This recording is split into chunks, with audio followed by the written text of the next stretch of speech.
Hi, our next lesson will be dealing with factoring by grouping.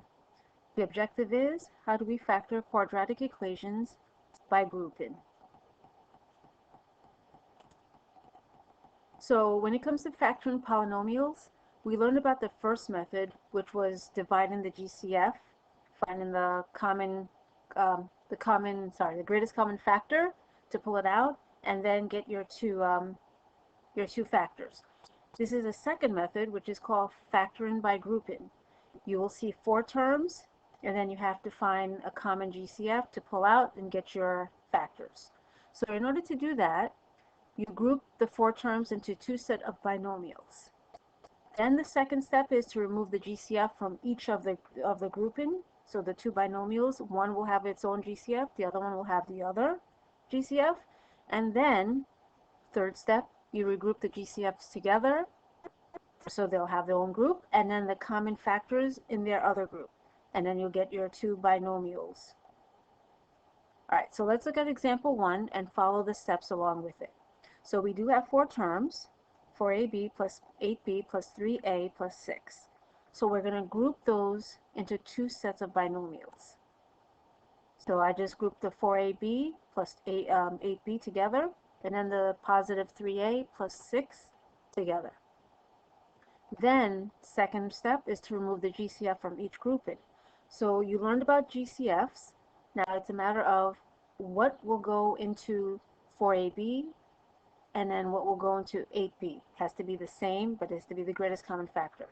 So the greatest common factor for 8 and 4 would be 4, and then the greatest common factor for both of them with the variables would be b. Remember that if you're dealing with variables, you pull out the one with the lowest exponent, the smallest exponent. So b1, b1, and there's no a for the other one. So b would be our winner for that one. So you do that for that group. Oops. And then for the other group, so then you'll be dividing 4b to the first term and then to the second term. For the second group, let's look for our greatest common factor. What's the greatest common factor between 3 and 6? That would be 3. And then since there's no a with the 6, it would just be 3 for both that you're going to divide. Once you divide, then you're going to pull out the GCF. So you bring the GCF for the first one, so the green one, you bring it down, the 4b, and the purple one, you bring that down.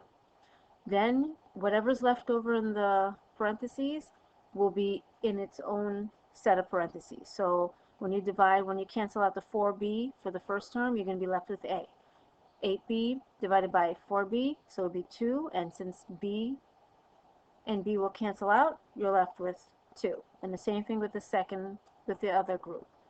So notice how I dropped down the GCF, and then I divided, got a plus 2, and then 3a divided by 3 gives you a, and 6 divided by 3 gives you 2. Look what you notice. There's the 2 groups after dividing. They're both the same inside. We got a plus 2, and the other one says a plus 2. All right, so since they appear twice, we can group that together. It would just be one set, which would be a plus 2, and then the GCF, the one in green and purple, they'll be in their own group. So that's the third one, to regroup the GCF together and the common factors together. And there we go. A plus 2 times 4a plus 3. So if you were to actually multiply those two, you would end up with what we started off with. So again, this is basically going backwards to get the factors that gave you your polynomial at the beginning. So again, you group the 4 terms to 2 sets of binomials, then you do the GCF for each of those groups. And then once you divide that GCF to each group, then you will get the common factors. They will be in one group, and then the GCFs will be in their own group. Right. We're going to see another example with this.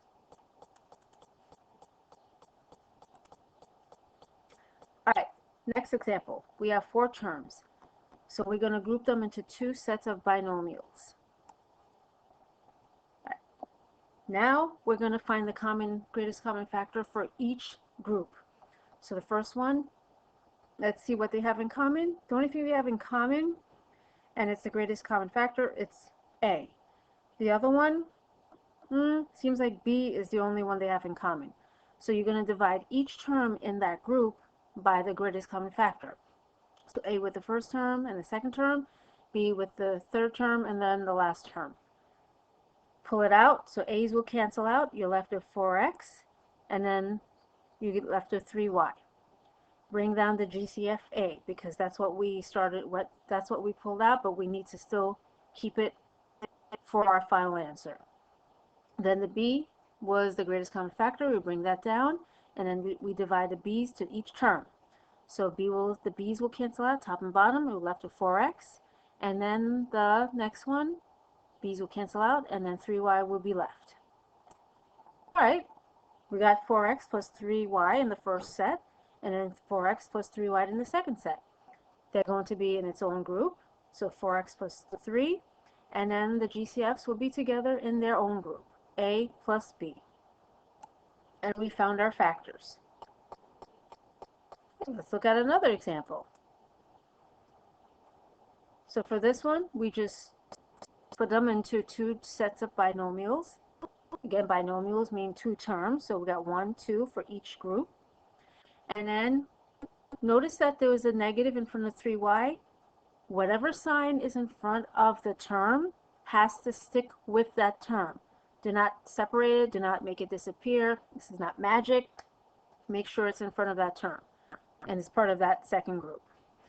So then you find the greatest common factor for the first one. Greatest common is 5 in terms of the numbers, and what do they have in common of variables is x. So it'll be 5x that you divide into each of them. And then the next one, what do they have in common? -3. So you divide that into each of them.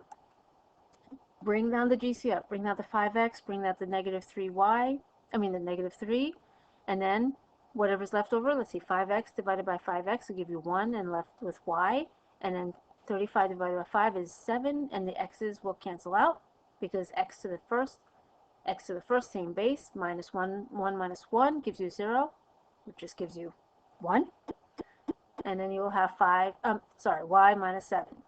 Bring down the -3 and then divide. The -3's will cancel out. You have the y, and then 21 divided by -3, -7. We got the same factors, so they'll be in its own group.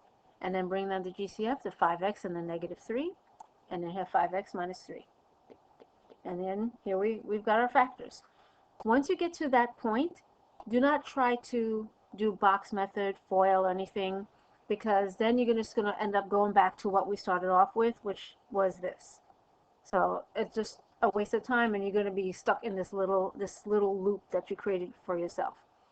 So when it comes to factoring by grouping, we're just working backwards to get to the factors. Basically, we're working backwards to get to the beginning point, to where it gave us our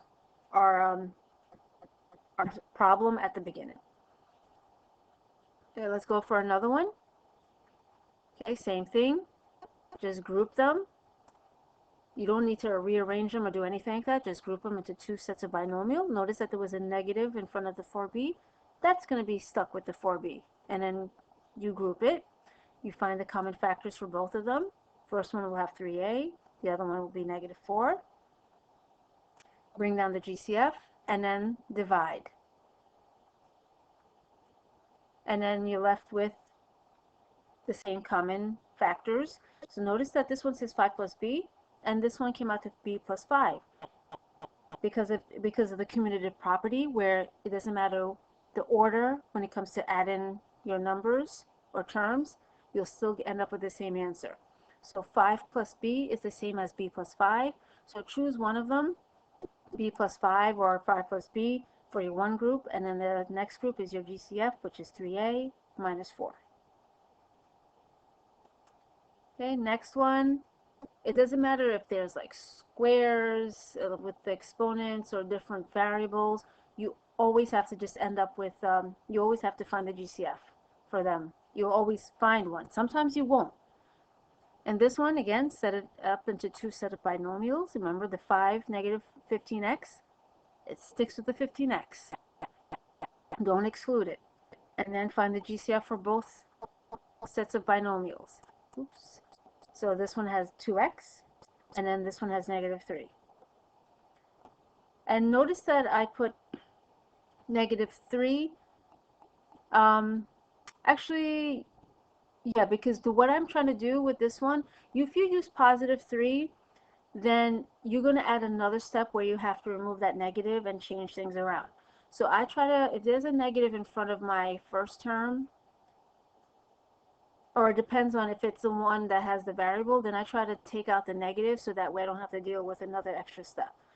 So once I do that, then I bring down my GCF and divide each term, and I end up with 5x minus 7y for my common term, so that will be in its own group, and the GCF will be in its own group, second group.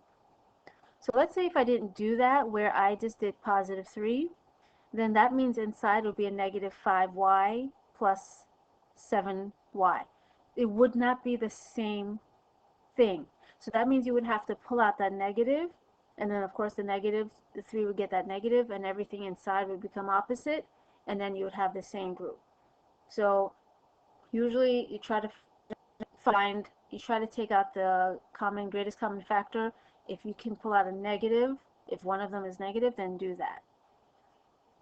Again, that takes practice in order to understand to do that, but again, our goal when it comes to factoring by grouping is to have the same term when you end up getting towards the end of the problem, to have the same term inside the parentheses. Same terms inside the parentheses, so that way it will be in its own group, and then the GCF will be in its separate group. Oh, okay, so we've reached that. There's a short lesson. So basically, this is dealing with grouping. This was the second method, factoring by grouping.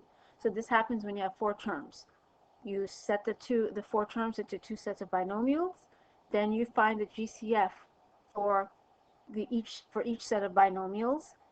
Then you bring the GCF down, and then divide the GCF into each term, find out what is left over in the parentheses.